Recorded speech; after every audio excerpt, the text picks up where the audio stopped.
श्री गणेशाय नमः। श्री सरस्वते नमः। श्री गुरुभ्यो नमः। जगद्गुरु नरेंद्राचार्य महाराज की जय। सद्गुरु काड सिद्धेश्वर महाराज की जय। संत शिरोमणि गजानन महाराज की जय।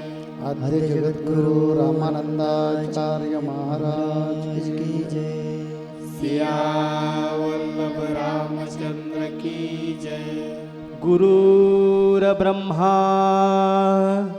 गुरुर्विष्णु गुरुर्देवो महेश्वरा गुरुर्साक्षात् परब्रह्म तस्मै श्री गुरवे नमः। सार्थ श्रीमद्दासबोध दशक 9 समास 3 निसंदेह निरूपण। श्रीराम श्रोती केला अनुमान, ऐसे कैसे ब्रह्मज्ञान काहीच नाही असो न हे केवी घडे। सकळ करुण अकर्ता सकळ भोगून अभोक्ता, सकळांमध्ये अलिप्तता येईल कैसे। तथापि तुम्ही म्हणता योगी भोगून भोगता, स्वर्ग नरकही आता येणेची न्याय। जन्म मृत्यू भोगिलेस भोगी, परी तो भोगून भोगता योगी। यात नाही तया लागी येणेची पाडे। जो जो ज्ञाने गुप्त झाला, जो विवेके विराला, जो अनन्यपणे उरला नाही सकाय। पुंडलिक वरदे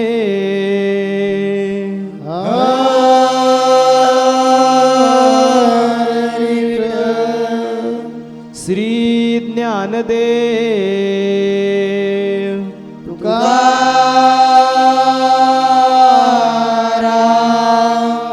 पंढरीनाथ महाराज की जय। जगद्गुरु नरेंद्राचार्य महाराज की जय। परम पूज्य जगतगुरु श्री के चरण कमलों में प्रणाम करते हुए आप सभी को मेरा श्री गुरुदेव। मित्रों, आज इस सत्संग में एक बार फिर हम लोग इस संसार के सबसे महत्वपूर्ण, इस सृष्टि के सबसे महत्वपूर्ण और मनुष्य जीवन के लिए जो सबसे महत्वपूर्ण है, ऐसे अध्यात्म को समझने, अपने स्वरूप को समझने, ईश्वर, ब्रह्म, जीव, मोक्ष आदि जो विषय हमें सांसारिक जीवन में कठिन लगते हैं, ऐसे विषयों की परिभाषा समझने के लिए सत्संग के माध्यम से आज यहाँ फिर से एकत्रित हुए हैं। आप सभी का मैं स्वागत करता हूँ। 90वें दशक के आज जिस विषय पर हम चर्चा करेंगे उसका शीर्षक है ज्ञानी के जन्म मरण का अभाव। इसके पहले जो समास हुए हैं उसमें ब्रह्म का स्वरूप, ब्रह्म की परिभाषा, ब्रह्म की उपमाओं पर जो भी स्पष्टता सद्गुरु ने हमें दी, जो भी जानकारी, जो भी मार्गदर्शन, जो भी ज्ञान हमें दिया, वो आज तक हमने प्राप्त किया है। ब्रह्म के बारे में इतनी सारी जानकारी होने के पश्चात इस समास में प्रश्न ये उठाया गया है कि ज्ञानी होने के पश्चात जन्म मरण से कैसे मुक्त होता है। जिज्ञासाओं का अंबार है, जिज्ञासाओं पर जिज्ञासाएं शिष्य के मन में, भक्त के मन में उठती रहती हैं और वो सारी जिज्ञासाएं सद्गुरु एक एक कर साफ कर रहे हैं, उसके मन को निर्मल कर रहे हैं। एक प्रसंग मुझे याद आता है, भगवान महावीर के परम भक्त मेघ कुमार एक बार उनके पास बैठे हुए थे और उन्होंने भगवान महावीर से एक प्रश्न किया कि भक्त या शिष्य कितने प्रकार के होते हैं। तब भगवान महावीर ने उन्हें बड़ा सुंदर उत्तर दिया था। भगवान महावीर ने ये कहा कि भक्त के 4 प्रकार होते हैं। एक तो वो भक्त या वो शिष्य जो पूरी तरीके से पूर्णतः विश्वास करता है। दूसरा भक्त या शिष्य ऐसा होता है जो पूरी तरीके से अविश्वास करता है। यानी ये जो विश्वास या अविश्वास की बात हो रही है, ये ईश्वर या सद्गुरु के प्रति हो रही है, क्योंकि भक्त या शिष्य जो है वो ईश्वर या सद्गुरु के ही होते हैं। तो ये भक्त या शिष्य, उनका एक प्रकार ये है कि या तो वो पूरी तरीके से पूर्ण समर्पण, पूर्ण एकाग्रता के साथ विश्वास करता है। दूसरा भक्त ऐसा है जो पूरी तरीके से अविश्वास करता है। तीसरा भक्त ऐसे होता है जो पहले विश्वास करता है फिर संदेह करता है। और चौथा भक्त ऐसा होता है जो पहले संदेह करता है और फिर विश्वास करता है। मित्रों, ये जो भी 4 परिभाषाएं भगवान महावीर ने दी हैं, ये हम सब लोगों के लिए 100% सही लगती है। हम लोगों की अवस्थाएं भी कुछ ऐसी हैं। हम जितने भी लोग अपने आप को भक्त या शिष्य कहलाते हैं, ज्ञान प्राप्त करने की कोशिश करते हैं, हमें आकलन करना चाहिए अपने आप का कि इन 4 श्रेणियों में से हम किस श्रेणी में बैठते हैं। क्योंकि जहां ज्ञान प्राप्ति की बात आती है और जहां इतने उच्च कोटि का, संसार का, सृष्टि का सबसे सर्वोच्च ज्ञान प्राप्त करने की बात आती है, तो मैं समझता हूं ये आकलन आवश्यक हो जाता है। क्योंकि ये आकलन करने के बाद इन विषयों को, इन जटिल विषयों को, इन चीज़ों को समझना, मैं समझता हूं हमारे लिए भी कठिन हो जाता होगा।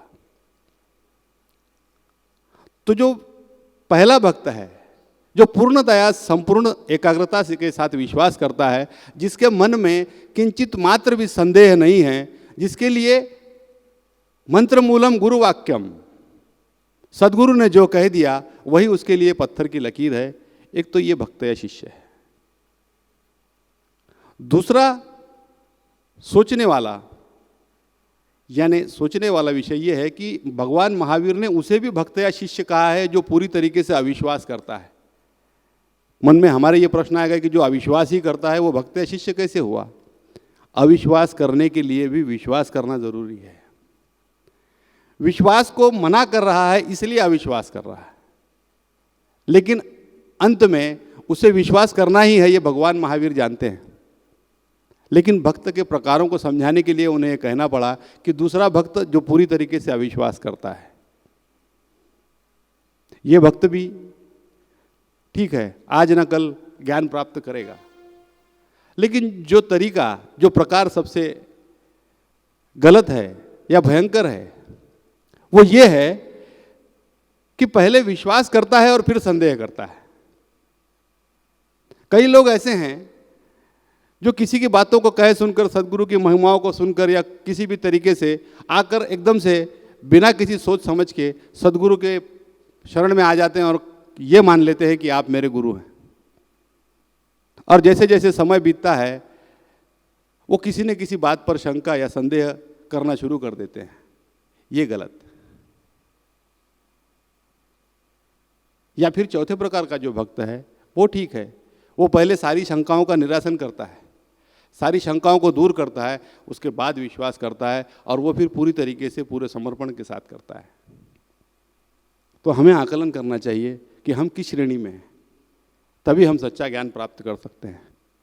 क्योंकि यहाँ आज जो विषय हमारे समाज का है वो ज्ञानी के ऊपर। इसमें हम थोड़ा सा बीच में आएंगे और आपको समझाने का कोशिश करेंगे। जो 4 प्रकार के भक्तगण हैं, गुरु या भगवान पर विश्वास रखने वाले, उनमें से जो पहला है कि कभी भी विश्वास नहीं रखता, वो चलेगा। इसका कारण ऐसा है कि उनके प्राक्तन में नहीं है। नरदेव उनको मिल गए है, संधि उनको मुक्त होने की मिल गई है, लेकिन उनके प्राक्तन में नहीं है। इसी कारण वो कभी भी विश्वास नहीं रखते। आप सत्संग में आते हैं ना, तो ठीक है, चलिए हम भी आएंगे। आप करते हैं, ठीक है, हम करेंगे, लेकिन विश्वास से नहीं करते। ये एक प्रकार का भक्त है। हम साधु संत ऐसे लोगों को समझते हैं कि इनका प्राक्तन अभी भी आया नहीं है।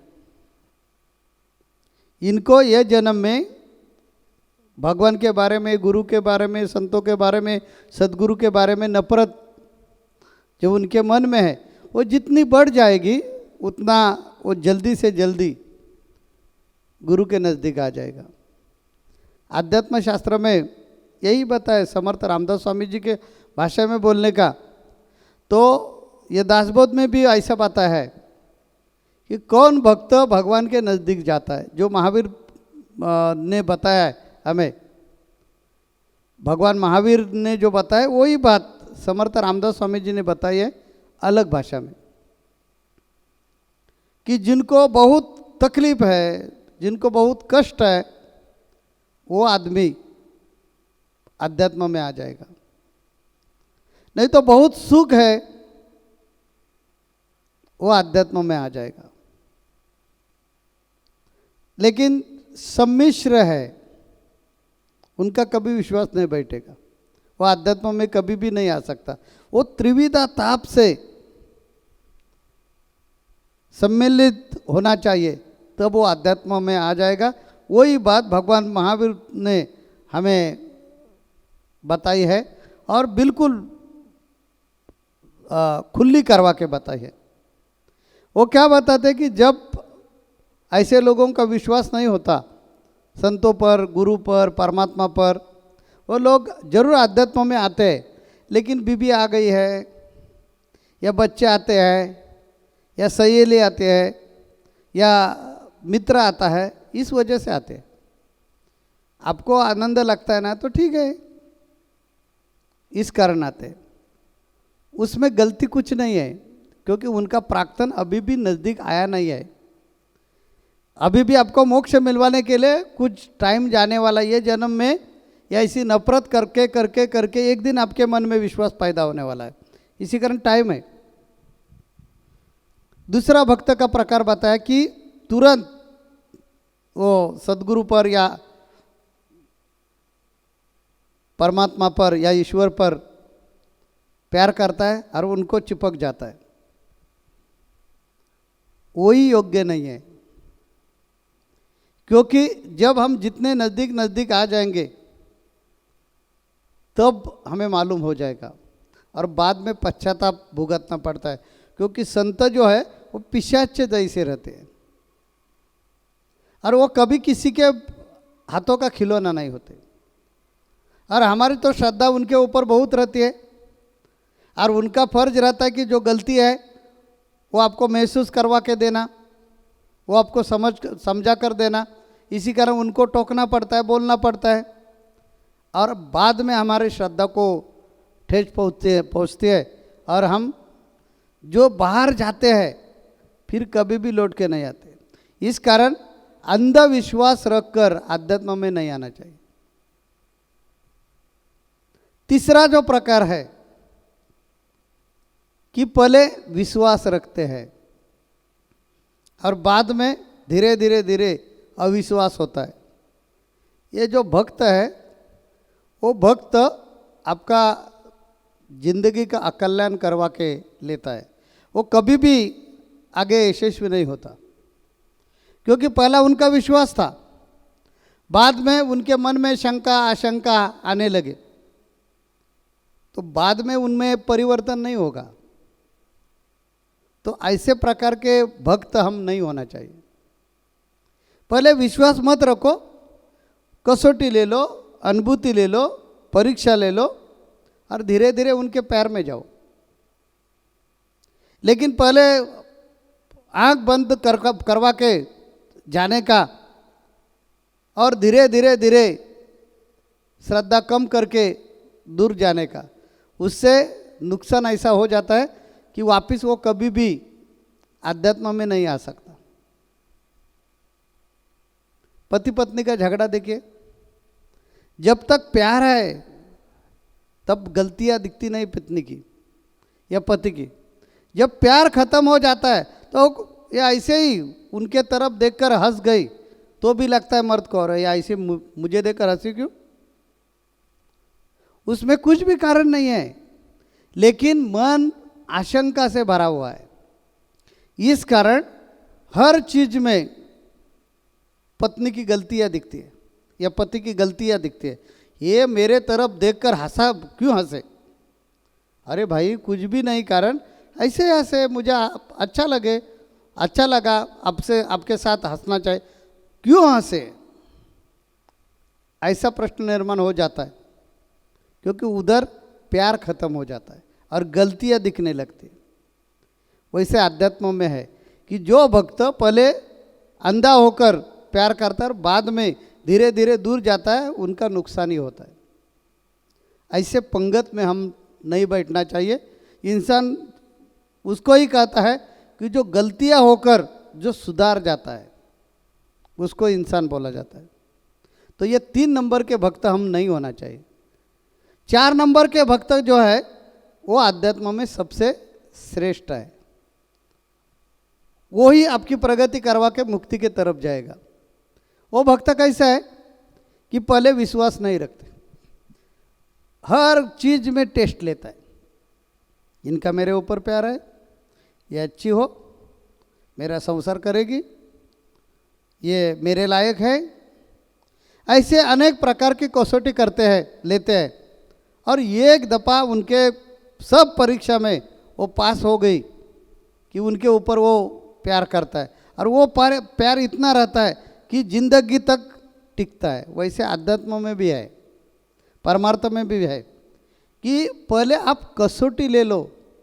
ये मेरे बारे में ऐसा प्रसंग हुआ था, हम ऐसे नहीं गए गुरु के पास, गुरु की कसौटी ली मैंने कि जब हमें गजानन महाराज जी ने बताया कि जाओ और आप फलाने फलान सदगुरु काट सिद्धेश्वर महाराज गुरु करो, उन्होंने पिक्चर दिखाया था हमें, हम उनके पास गए, उनके पेट को नागिन आई थी, एक बीमारी है वो आ गई थी। हम बोले ये गुरु, अरे ये खुद को अच्छा नहीं कर सकते तो हमें क्या सुधारेंगे।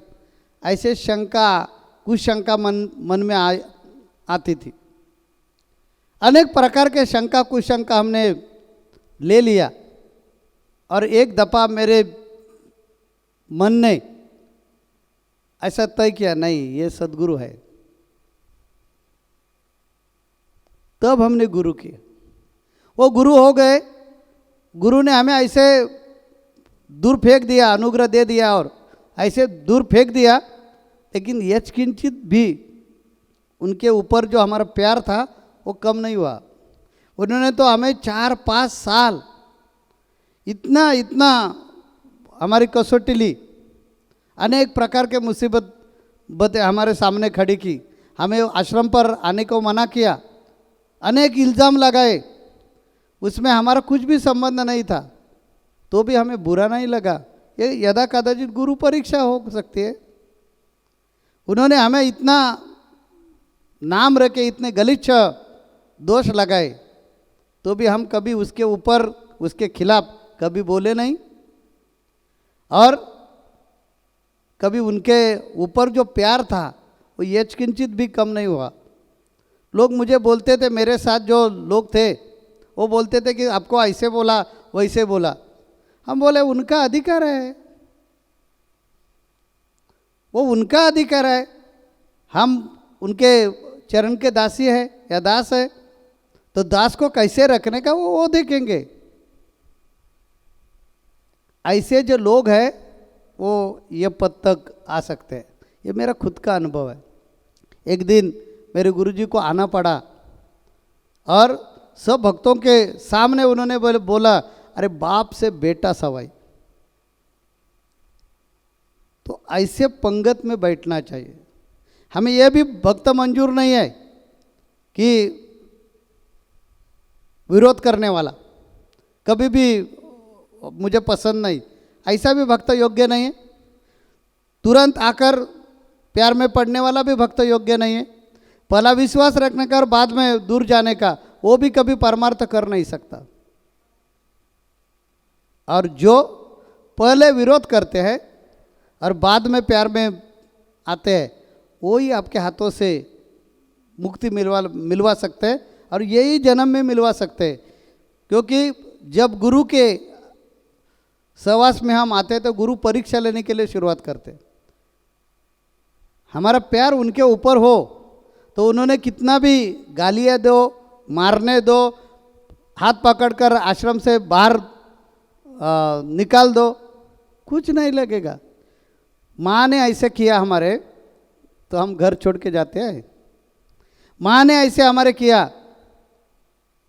तो हम माँ को कभी छोड़ देते हैं? क्योंकि उनके ऊपर प्यार है। हमें बचपन से हमने ये अनुभव ले लिया है, ये बहुत कड़क है, लेकिन माँ है, मेरी है। ऐसा जब तक अध्यात्म में हमारे मन में भाव नहीं निर्माण हो जाएगा, तब तक यह शंका कुशंका बंद नहीं हो जाएगी। एक शंका कुशंका क्यों आ रही है कि हमारा भाव ढल जाता है, हमारी श्रद्धा ढल जाती है। इस कारण समर्थ रामदास स्वामी जी को ये बार बार अनेक प्रकार के उदाहरण देकर बताना पड़ता है। वैसा अभी श्रोता के मन में आशंका निर्माण हो गई है और उसका जवाब ये समाज में समर्थ रामदास स्वामी जी ने दिया है। और वो समझाने के लिए ये जो ठाकुर ने हमारे अनेक प्रकार के जो उदाहरण दे दिए और ये भगवान महावीर के जो उदाहरण दे दिए, वो सत्पुरुष ने जो बताया वो बात हमने ध्यान में रख दिए तो हम अध्यात्म में जरूर मुक्ति मिलवाएंगे और ये जन्म का हमारा जो ध्येय है वो हम यशस्वी करेंगे। चलिए आगे। मित्रों, ये प्रसंग जब भी हुआ होगा जिसका अभी मैंने आपके सामने वर्णन किया भगवान महावीर स्वामी के बारे में, ये प्रसंग जब भी हुआ होगा, हम लोग वहाँ थे या नहीं ये तो मैं नहीं जानता, लेकिन एक अनुभव जरूर आपको बताना चाहूँगा कि अभी सदगुरु के मुख से ये सारी बातें सुनते हुए ऐसे प्रतीत हो रहा था जैसे स्वयं मैं भगवान महावीर के सामने बैठकर उनके मुख से इस बात का उल्लेख, इस बात की परिभाषा, इस बात का अर्थ समझ रहा हूँ। ये हमारा सौभाग्य है कि इन सब बातों को स्वयं हमारे सदगुरु हमें इतनी स्पष्टता से समझा रहे हैं। और यही ज्ञान प्राप्त करने की प्रत्येक सीढ़ी है जिसको चढ़ते हुए हमें मोक्ष तक जाना है और सदगुरु हमें ले जाते हैं। ज्ञानी के मरण का अभाव, जिस समाज पर हम आज चर्चा कर रहे हैं, इस तरीके से जब शिष्य या भक्त सदगुरु के शरण में जाता है, अपने आप को समर्पित करता है और ये ज्ञान प्राप्त करता है कि वही परब्रह्म है। माफ कीजिएगा, फिर मैंने गलती की। जब ये बात जान लेता है कि वही परब्रह्म है, जैसे सदगुरु, मेरे सदगुरु और मैं कोई भेद नहीं, उस वक्त उसी क्षण वो जन्म मरण से मुक्त होता है। क्योंकि अपने स्वरूप को जान लेना ही जन्म मरण से मुक्त होना है। आत्मज्ञान की परिभाषाएं अलग अलग रूप से अलग अलग शब्दों में कई बार हमने सुनी है। आत्मज्ञान अपने भीतर के ब्रह्म को, अपने भीतर के ईश्वर को जान लेना है। आत्मज्ञान जन्म मरण से छुटकारा पाने का, इस सांसारिक बंधनों से मुक्त होने का एकमेव मार्ग है। यह हमने जाना है। तो जो ज्ञानी है वो जन्म मरण से मुक्त कैसे? उसने जान लिया है कि मैं सिर्फ इस देह में नहीं, मैं संपूर्ण चराचर में, इस सृष्टि के हर जीव में मैं ही मैं हूं। और ये देह जिस दिन इसका निर्माण होगा, इसके पश्चात मुझे इस देह में फिर से नहीं आना है। और यही मुक्ति है। समर्थ ज्ञानी के जन्म मरण के अभाव, इस शीर्षक के अंतर्गत इस समास में हमें यही समझाना चाहते हैं कि अगर इस संसार के इन दुखों के, इन सभी से मुक्ति पाना है, हर बार इस संसार में आकर दुखी होने से अगर हमें बचना है, इस फेरे से अगर हमें मुक्त होना है, तो हमें सिर्फ और सिर्फ वो ज्ञान प्राप्त करना है। एक छोटा सा प्रसंग, मैं इस समय का अभाव है लेकिन मैं बताना आवश्यक समझूंगा, भगवान बुद्ध से संबंधित है। भगवान बुद्ध अपने एक अनुयायी महाकश्यप जी के साथ नदी किनारे बैठे हुए थे। महाकश्यप जी उनसे अलग अलग विषयों पर अलग अलग जिज्ञासाओं का समाधान कर रहे थे। महाकश्यप ने भगवान बुद्ध से एक प्रश्न किया कि आपकी नज़र में मनुष्य जो भी पूजा अर्चना, जो भी साधन करता है ईश्वर प्राप्ति के, वे सब उपयोगी हैं या व्यर्थ हैं? प्रश्न बड़ा ही गंभीर है। महाकश्यप ने यह पूछा कि मनुष्य ईश्वर प्राप्ति के लिए जो भी साधन करता है, जो भी पूजा पाठ, जो भी भजन कीर्तन, जो भी साधन, जितने उपाय हैं, ये जो करता है, ये सब व्यर्थ हैं या उपयोगी हैं? भगवान बुद्ध ने नदी किनारे बैठे ही महाकश्यप से एक सवाल पूछा कि अगर तुम्हें नदी के उस किनारे जाना है तो तुम किस तरीके से जाओगे? महाकश्यप ने जवाब दिया कि या तो मुझे तैरना आता है तो मैं तैर के जाऊंगा, या अगर पानी गहरा है तो मैं नाव से जाऊंगा, अगर पानी कम है तो मैं चल कर जाऊंगा उस किनारे पर। बुद्ध ने कहा कि अगर कोई व्यक्ति ये तीनों तरीके से नहीं जाना चाहे और वो यहां बैठे यही सोचे कि वो किनारा इस किनारे तक मेरे पास आए, तो तुम इसे क्या कहोगे? महाकश्यप ने कहा कि मैं उसे महामूर्ख कहूंगा। बुद्ध ने कहा यही इसका सारांश है कि तुम पहले ये जान लो कि ये जो भी साधन तुम कर रहे हो ये किसके लिए है, तभी ये उपयोगी है। यानी जो ज्ञान हमें प्राप्त करना है उसकी आवश्यकता कितनी है वो पहले जान लीजिए। इस प्रश्न के जो उत्तर भगवान बुद्ध ने दिया है वो बड़ा ही उपयोगी है। हम लोग सिर्फ और सिर्फ साधन करें और हम लोग यही न जानें कि ये सब किसके लिए हो रहा है, तो ये सारे साधन व्यर्थ हैं। इसके लिए इस बात की अनुभूति, इस बात का अनुभव लेना अत्यावश्यक है कि ये सारे साधन हो किसके लिए रहे हैं। वो परब्रह्म जिसे हम सारे संसार में खोजते फिर रहे हैं, वो दरअसल स्वयं हमारे भीतर या हम स्वयं हैं।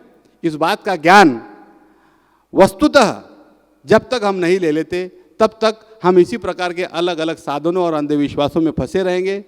और इससे बचने के लिए ही सद्गुरु के वचनों पर विश्वास रखकर उनके सत्संग में आकर हमने हमारे जीवन का कल्याण करना जरूरी है। जगत गुरु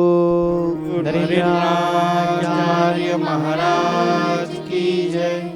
सद्गुरु काड़ सिद्धेश्वर महाराज की जय। संत शिरोमणि गजानन महाराज की जय। आद्य जगत गुरु रामानंदाचार्य महाराज की जय। सिया वल्लभ रामचंद्र की जय।